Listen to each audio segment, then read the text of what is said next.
Hello, and welcome to Ginnie Mae's Business and Industry Podcast. I'm Lynne Chandler, Digital Collateral Director within the Office of the President at Ginnie Mae. Today, I'm joined by Kyle Simonak from Rocket Mortgage. Kyle is a Vice President of Capital Markets with Rocket Mortgage and a CFA charter holder. He leads and supports RM's trading, structured finance, transaction management, ensuring guarantee, and post-closing teams and processes. In this episode, we'll discuss the importance of adopting digital collateral into the government mortgage loan process and how market participants are engaging with Ginnie Mae to advance this important technology on behalf of mortgage borrowers, especially in the COVID-19 environment we find ourselves in. Kyle, thank you for joining us. Thanks, Lynn. Awesome to be here today. I'm looking forward to getting into this. It sounds funny to say, but I think it's a pretty fun and interesting topic. And thanks for the opportunity to be with you.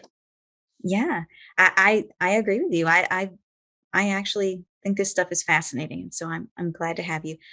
Our first question is: for some time now, actually about 15 years, if people will believe it, the mortgage industry has been moving toward the adoption of digital collateral. How would you describe the current state of the digital mortgage market right now? Yeah, I'll talk about this, through the lens, first off, of our company. Frankly, we have long been an organization that pioneered the next phase in fintech advancements. We disrupted the industry by moving to an online model back in 1998, and we brought the entire mortgage experience online through our Rocket Mortgage platform in 2015. Shout out to the Super Bowl commercial that year. Over the last 4 years, we've increasingly grown our e-closing capability, and that's why we jumped at the opportunity to participate with you all in the digital mortgage collateral pilot at Ginnie Mae. We know the process is easier, but even more importantly, it's safer, we feel, and less likely to have errors, both for you all and really for everybody across the industry. In fact, a few weeks ago, we were very proud to announce that we closed and completed our 1 millionth e-closing transaction. Additionally, we've also really focused on expanding our online notarization capabilities and are now live in 20 states as of when we're recording here today, Lynn, with many more on the way. That sounds great. You and I certainly know how we feel about the prospects of digital collateral and the success that we've had. But what do you think are the expectations of consumers today with regard to digital mortgages? That's an awesome question. Transacting online has really become an expectation. It's as we like to say, it is truly an ante to play. It's just what people think should be possible with so much of their life. So many other things people do in their lives have moved online. You can think about little things like ordering food or hailing a cab, or big things like buying stock, filing taxes. All of those things are things that can, for the most part, be universally completed online. Thinking from that perspective, having to sign piles and piles of paper to complete this financial transaction that we call a mortgage, it just feels wrong. It just feels behind the times. It doesn't jive with so much else of what people do. Obviously, there's a bunch of convention and a bunch of law behind why we do all those things. And the reality is that is one thing that keeps the mortgage space moving a little slower. And the average consumer just isn't aware of that. They just know and they just feel that they have to sign that stack of papers. If you sort of take all that and juggle it up and put it all together, folks want to do everything they can do possibly online, and they want to do it fast and secure. That was true before, and you actually kicked it off in the intro, but that is even more true as COVID has affected and become a part of all of our lives. We see people being thankful for and demanding the ease the digital collateral and e-closings bring to the process and frankly to their lives. That's great. As the Ginnie Mae digital collateral pilot has progressed, we hope that you have felt successful in the program. How would you describe the feedback process between Ginnie Mae and participants? Could you maybe give us an example of how feedback from Rocket Mortgage to Ginnie Mae has made the Ginnie Mae digital collateral program better? Yeah, this is like a peek behind the curtain for all the chats you and I have a chance to have, Lynn. It's frankly been fantastic. Like a lot of other major initiatives, I'm sure folks wouldn't be surprised to know that, we have very regular touch bases. We engage both on a daily basis with some of the dedicated folks that you have and their counterparts here at Rocket Mortgage. We also together as a leadership team, both at RM and again at Ginnie, get together for a slightly less regular, but every couple of weeks or a monthly call.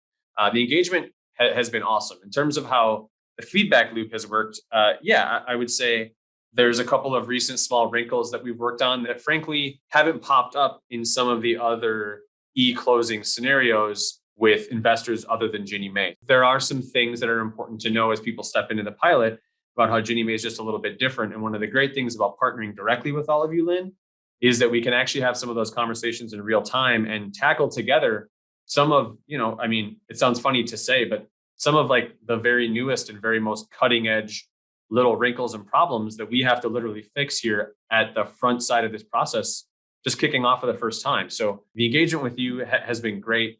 The opportunity to partner on, hey, what happens if a very small clerical error has happened on a note that's been e-signed? What's the right way for us as an industry to get together, working with you, of course, at Ginnie, to get that fixed so that it makes sense for your program, that it makes sense for all of the risks that we want to make sure we think about together. And lastly, that it's an easy process for the clients and the borrowers that we're trying to serve together. Well, I'm glad to hear that. We have definitely appreciated the feedback that we've gained from you and our other e-issuers in the pilot. And I like to think that that feedback has led directly to enhancing our policy. And you'll see some changes in the e-guide as a result. Nothing that will rock the boat, but just, hopefully enhancing it in a way that gives everyone more detailed information. For my next question, we have had some great progress just this summer, actually bringing warehouse lenders into the digital collateral process. They had, been sort of absent from the process for a while. They had some concerns about joining in. And so we were really pleased to have those conversations with them. And so now that we've sort of gotten over what people saw as sort of a stumbling block to adoption, warehouse lenders weren't in. Now that we've got the warehouse lenders in, looking at the mortgage market today, what are the market forces that you see which are now maybe still slowing the adoption of digital collateral? Where can we go from here? Another excellent question, Lynn. Look, I can't speak for all originators and players in the space, and I certainly want to acknowledge the impact that COVID has had the past 18 or so months on so many people's operations and the reality of how they have to do business. That said, just from my seat, what I feel is some reluctance and hesitancy really of investors. And I'll say specifically beyond the agencies, obviously, because Ginnie Mae is working on the pilot, Fannie and Freddie are there as well. It's really beyond the agencies, hesitancy of investors to adopt and get on board with digital collateral. And I'm talking specifically here about an e-note. The reality is that there still is some work to do to truly make an e-note as liquid. And I'll sort of even just set specifically the Ginnie Mae program aside for a second, to make an e-note as liquid as a fully signed paper package. Obviously, again, in a pilot stage with you, looking forward to much more work to make this an enterprise and non-pilot program, but certainly that's where we are today with Ginnie. Away from that, my pitch to investors that maybe haven't gone to the lengths of getting an e-note set up is this. By not being engaged and interested and able to buy e-notes, as an investor, you're just simply reducing your investable asset base, and therefore you're reducing your opportunity and your potential returns and the potential success of your investing platform. Again, if you zoom out a bit, Lynn, you mentioned warehouse lines, particularly for Ginnie digital collateral. I would think of that as an example and a lesson to show folks that, yeah, there are some wrinkles, but at the end of the day, those wrinkles are minor. And frankly, because of some of the work that folks across the industry have done, many of those wrinkles have already been smoothed out. I would say this as I close up my thoughts on this question. The barriers that exist today are mostly run-of-the-mill everyday business barriers, things you should be thinking about for any large business decision. Those who are thinking of adopting e-notes and digital collateral should think of things like this. Does it help your organization? Is this what our clients or customers or borrowers want? How much is it going to cost to make it happen? When you think about it and look at it like that, it really does become like any other problem. And we feel at Rocket Mortgage that if you look at it through lenses like that, it feels like a no-brainer that now's the time to think about starting to set up an e-note program in your organization. Unlike other investors, Ginnie Mae's digital collateral program requires participation in the use of a custodian or e-custodian in the program. Can you talk a little bit about engaging with your particular custodian, your e-custodian, and how, has that worked in comparison to sort of other investors you might work with? Has it been easy, good communication, that kind of thing, just for people who are interested in joining and wondering what that's like? Like a lot of folks, our experience is fairly limited. I don't think there's a ton of folks who use a super wide variety of custodial relationships.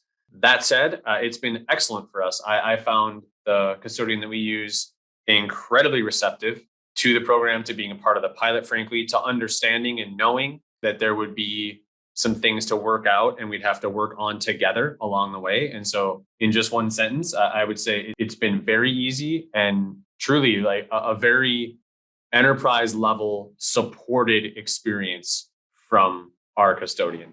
It's been great. I'm glad to hear it. And then, for our last question, some lender hesitancy seems to stem from navigating various state and local laws and regulations for e-notarization and e-recording, which will continue to be the case until there's federal legislation that implements e-notarization uniformly.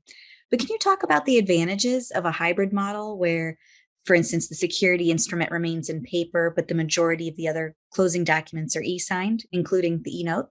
At Rocket, we see the value in streamlining the process for as many people as we can, certainly both for us as an organization, but also as our clients and our borrowers, in whatever ways are allowed in the places where those clients live. So in the jurisdiction the clients are, whatever is the easiest, most streamlined thing, that is what we are interested in providing.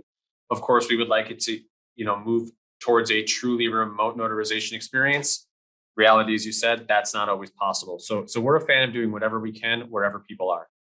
For a hybrid closing, we still see significant process improvements versus a purely full paper process. Whether you're talking about getting documents back from the closing table, dwell times on warehouse lines, post-closing checks of quality and audits before we go to deliver loans. I mean, the reality is hybrid still allows us to significantly improve all of those pieces of the process after closing when you compare it to paper. Yes, you're not wrong that hybrid is a little less than that fully realized experience everybody wants to talk about. But the reality is it's still a major improvement over what we can do. And we're very happy to provide it if that is the only option. We love to talk about how we can take the next step. But as you say, some of these things can move a little bit slow as they work their way through various jurisdictions. Thank you so much, Kyle, for talking with me today. Rocket Mortgage has, as you said, it's been an innovator in this space. You deliver a huge volume of digital collateral to the industry, and you have been an absolute pleasure to work with from the Ginnie Mae perspective. I hope that we're learning from each other, and thank you again for your perspective. We're absolutely learning from each other. Happy to do it, and thanks again for giving me the opportunity to talk today. Thank you for joining our podcast with guest from Rocket Mortgage, Kyle Simonek. And please stay tuned for future podcasts on digital collateral. If you're interested in this series, you can subscribe to our YouTube channel for more content. And also, if you have any questions on digital collateral in the Ginnie Mae space or about anything in this podcast today, you can feel free to reach out at dcpa@hud.gov. Thank you.